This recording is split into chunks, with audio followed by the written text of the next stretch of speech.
ఓం శ్రీ మహాగణాధిపతయే నమః. శ్రీమాత్రే నమః. ఈ జూలై నెల మీనరాశి వారికి ఈ గ్రహ సంచారం ఎలా ఉంటుంది, ఈ మాసమంతా కూడాను వీరు ఏ దేవత ఆరాధన చేస్తే వీళ్ళు ప్రశాంతమైన జీవితాన్ని పొందగలుగుతారు, ఈ రాశి వారికి నెలంతా కూడా ఎలా ఉంటుందో మనం ఇప్పుడు ఈ వీడియోలో తెలుసుకుందాం. మీనరాశి వారికి గ్రహ సంచారములు మిశ్రమ ఫలితాలను ఇస్తాయి. వృత్తి ఉద్యోగములందు అధికారులచే మీకు కాస్త ఉదాసీనత ఎక్కువ ఏర్పడవచ్చు. సాధ్యం కాని హామీలు మీరు పనులను చేపట్టుటకు దూరంగా ఉండండి. అనవసరంగా అన్నీ నేనే చేస్తాను అని చెప్పి మీరు ముందుకు వెళ్ళకండి. ఎందుకంటే మీరు ఎంతవరకు శక్తి కలదో అంతవరకు వెళితే మాత్రం చాలా ఆనందంగా ఉంటారు, లేదా మీరు ఇబ్బంది పడే అవకాశం ఎక్కువగా ఉంది. ఉద్యోగపరంగా ఆలోచిస్తే కాస్త ఉద్యోగాలు మీకు పోవడం కానీ లేదా స్థానచలనం జరిగే అవకాశం కూడా కనబడుతూ ఉంది. కాబట్టి మీరు చేసే ఉద్యోగాలలో కాస్త జాగ్రత్తగా ఉండండి, సిన్సియారిటీ మెయింటైన్ చేయండి. తద్వారా మీరు మిమ్మల్ని గుర్తింపజేస్తారు, లేకపోతే మీరు గుర్తింపు లేకుండా పోయే అవకాశాలు ఎక్కువగా కనబడుతున్నాయి. చేయి వృత్తి వ్యాపారాలు మీకు అనుకూలంగా ఉంటుంది. ప్రతి విషయంలో మీరు మొండి పట్టుదలతో ఉంటారు, కార్యాలు సాధిస్తారు. మీ రాశి ప్రకారంగానే మీరు ఆల్రెడీ మొండివారు, ఎవరు చెప్పిన మాట వినరు. కాబట్టి కాస్త జాగ్రత్తగా ఉండాలి. ఆర్థిక పరిస్థితి పరంగా ఆలోచిస్తే చాలా బాగుంటుంది. గతంలో వేధిస్తున్న కోర్టు వ్యవహారాలు కానీ పోలీసులకు సంబంధించిన వ్యవహారాలే కానీ కాస్త మీకు అనుకూలమైన తీర్పులు వస్తాయి. శత్రువులు కూడా మీకు మిత్రులయ్యే అవకాశాలు ఎక్కువగా కనబడుతున్నాయి ఈ రాశి వారికి. వారి ద్వారా కూడా మీరు సహాయ సహకారాలు అందిస్తారు, మీరు పుచ్చుకుంటారు, మీరు తీసుకుంటారు. శత్రువులు కూడా మిమ్మల్ని బాగా ఇష్టపడతారు. నూతన పరిచయాలు ఏర్పడతాయి, దానివల్ల లాభదాయకంగా ఉంటుంది. వ్యాపారపరంగా బ్రహ్మాండంగా మీరు రాణిస్తారు. కాకపోతే కాస్త రాబడికి తగ్గిన ఖర్చులు కంటే ఎక్కువగా ఉంటుంది. రాబడి 10 రూపాయలు అయితే ఖర్చులు 20 రూపాయల దాకా మీకు కనబడుతుంది. ప్రయాణాల్లో కాస్త ఇబ్బందులు ఎదురయ్యే అవకాశం కూడా ఎక్కువగా కనబడుతుంది. స్థిరాస్తి విషయంలో తగాదాలు ఎదురయ్యే అవకాశాలు ఎక్కువగా ఉన్నాయి. మీ తమ్ముడు కానీ మీ చెల్లెలు కానీ లేదా మీ బంధువులతో కానీ కాస్త ఎక్కువగా గొడవలు పడే అవకాశం ఎక్కువగా కనబడుతుంది. గ్రహంలో మార్పులు ఏర్పడుతూ ఉన్నాయి కాబట్టి స్థిరాస్తికి సంబంధించిన క్రయ విక్రయాలు చేయడం విషయంలో కాస్త మీరు జాగ్రత్త పడి వాయిదా వేసుకుంటే, ఈ నెల కాకుండా తర్వాత ఆలోచిద్దాము, తర్వాత చేద్దాము అని అనుకుంటే మాత్రం ఎలాంటి ఇబ్బంది ఉండదు. లేదా ఈ నెలే పూర్తి చేద్దామని ముందుకు వెళితే మాత్రం మీరు ఇబ్బంది పడవలసి ఉంటుంది. కెరీర్ పరంగా ఆలోచిస్తే మిశ్రమ ఫలితాలు ఉంటాయి. ఉద్యోగం చేస్తున్న వారికి అయితే మాత్రం మీకు 10వ ఇంట్లో బృహస్పతి గ్రహం ఉండడం వల్ల ఈ నెల మొత్తం కూడాను 3వ ఇంట్లో ఉంటాడు. మరియు అక్కడ ఉండి వారి 7వ ఇల్లు, 9వ ఇల్లు మరియు 11వ ఇంటిపై దృష్టి పెట్టడం వల్ల మీతో పనిచేసే సహ ఉద్యోగులు కూడా మీతో కలిసి పనిచేయడానికి సిద్ధంగా ఉంటారు. దీని కారణంగా పనితీరు కూడా కాస్త మారుతుంది ఈ రాశి వారికి. విద్యార్థుల విషయానికి వస్తే ఈ నెల మొదటి అర్ధభాగం వరకు అనుకూలంగా ఉంటుంది.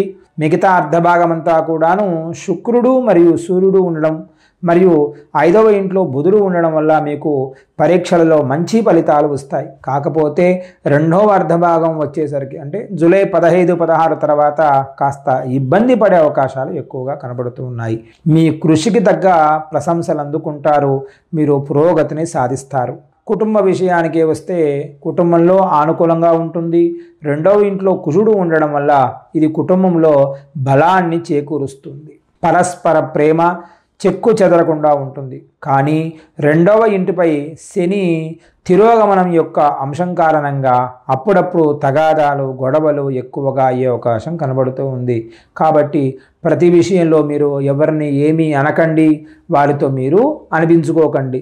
జాగ్రత్తగా ఉంటే మాత్రం ఎలాంటి ఇబ్బందులు, గొడవలు, కొట్లాటలు జరగడానికి దూరమైపోతాయి. అంతేకాకుండా జూలై 12వ తేదీన మీకు కుజుడు 3వ ఇంట్లోకి ప్రవేశిస్తాడు కాబట్టి ఈ సమస్యలు అప్పుడు కాస్త తగ్గుముఖం పడతాయి.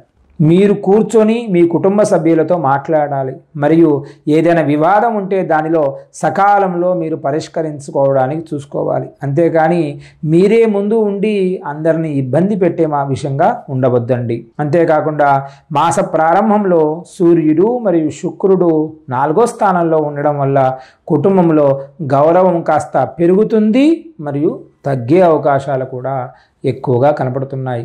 కుటుంబ స్థితి బాగా మెరుగుపడుతుంది, ఆర్థిక స్థితి బాగా మీకు నిలదొక్కుగలుగుతారు, ఆదాయపరంగా కాస్త బ్రహ్మాండంగా డెవలప్మెంట్ అయ్యే అవకాశం మీకు ఎక్కువగా కనబడుతుంది.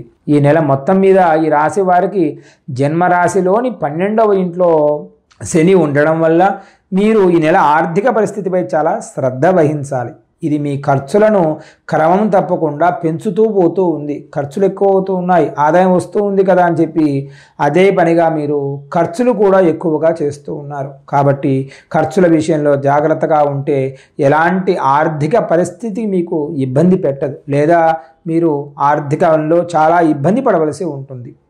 నెల మొదటి భాగం అర్ధభాగంలో అంగారక గ్రహం మీకు తన స్వంత రాశిలో 2వ ఇంట్లో ఉండడం వల్ల మీ డబ్బును పోగు చేసే స్వభావం మరియు ఉద్దేశం పెరుగుతుంది. డబ్బును దాచుకోవాలి, తీసి పెట్టుకోవాలి ఆలోచిస్తూ ఉంటారు. ఎప్పుడు కూడా మీరు కొత్త ప్లాన్స్ చేస్తారు. తద్వారా మీరు ఇన్వెస్ట్ ఎక్కడైనా చేయాలి అనుకుంటే దానివల్ల కూడా మీరు డబ్బును పోగు చేసి మరి కొత్త స్థలాలు, ఇల్లు అవన్నీ కూడా మీరు కొనే అవకాశాలు ఎక్కువగా ఉన్నాయి. మీ బ్యాంకు బ్యాలెన్స్ పెరుగుతుంది. తద్వారా మీరు కాస్త ఆనందంగా సెటిల్ అయ్యే అవకాశాలు ఎక్కువగా కనబడుతూ ఉన్నాయి. ఈ నెల ఆరోగ్యపరంగా ఆలోచిస్తే మీ ఆరోగ్యంపై కాస్త శ్రద్ధ వహించవలసి ఉంటుంది. అన్నిటిలోది మొదటిది శనిగ్రహం మీకు ఇబ్బంది పెడుతూ ఉంది కాబట్టి 12వ ఇంట్లో కూర్చోవడం ద్వారా శారీరక సమస్యలు పెరుగుతాయి.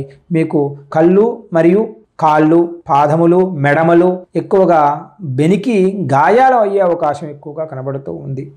ఇంకొకటి రాహు మీకు మొదటి ఇంట్లో మరియు మొత్తం మీద ఉంటాడు కాబట్టి మీకు అజాగ్రత్త వైఖరిని కూడా ఇస్తాడు. ఏం పర్వాలేదు, ఏం కాదు, నేను ఏదైనా చేయగలుగుతాను అన్న ఆలోచన మీకు వస్తుంది.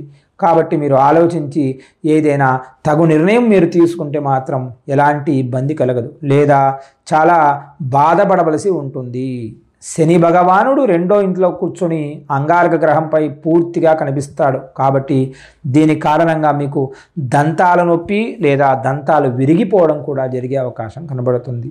అంతేకాకుండా జుట్టుకు సంబంధించిన సమస్యలు కూడా ఎక్కువగా అయ్యే అవకాశం ఉంది. ఎక్కువగా టెన్షన్స్ పడుతూ ఉన్నారు, తద్వారా ఏం జరుగుతుంది ఆలోచిస్తూ ఉన్నారు. కాబట్టి మీరు ఆలోచించి ఏ పనైనా చేయండి, తద్వారా మీరు డెవలప్మెంట్ అవుతారు. ఎలాంటి ఇబ్బందులు కలగవు, అందరూ ఆనందంగా ఉండవచ్చును. అంతేకాకుండా అవకాశం ఉంటే ఈ నెలంతా పాటు, ఇది ఆషాఢ మాసం కదండి, ఆషాఢ మాసం అమ్మవారికి విశేషం. అందుకే ఈ ఆషాఢ మాసం అంతా కూడాను వారాహి నవరాత్రులు, మరి అమ్మవారికి శాకాంబరి ఉత్సవాలు అవన్నీ కూడా జరుగుతాయి. ఈ ఆషాఢ మాసం అమ్మవారికి విశేషం కాబట్టి మీకు కూడా ఈ మాసం అంతా కూడాను దుర్గాదేవి అనుగ్రహం సంపూర్ణంగా మీకు కావాలి. కాబట్టి దుర్గాదేవి పారాయణం చేయండి.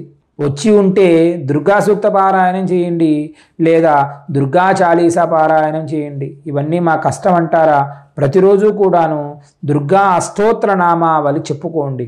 తద్వారా మీలో ఏదైనా భయములు ఉంటే పోతాయి. గ్రహ ప్రకారంగా ఏదైనా కష్టం వచ్చేది ఉంటే అది మన దాకా రాకుండా ఉంటుంది. ఇవన్నీ కూడా గుర్తుపెట్టుకొని మీరు ఇవన్నీ కూడా ఆచరిస్తే మాత్రం ఎలాంటి ఇబ్బందులు లేకుండా ఆ దుర్గాదేవి అనుగ్రహంతో మీరు గట్టెక్కగలుగుతారు.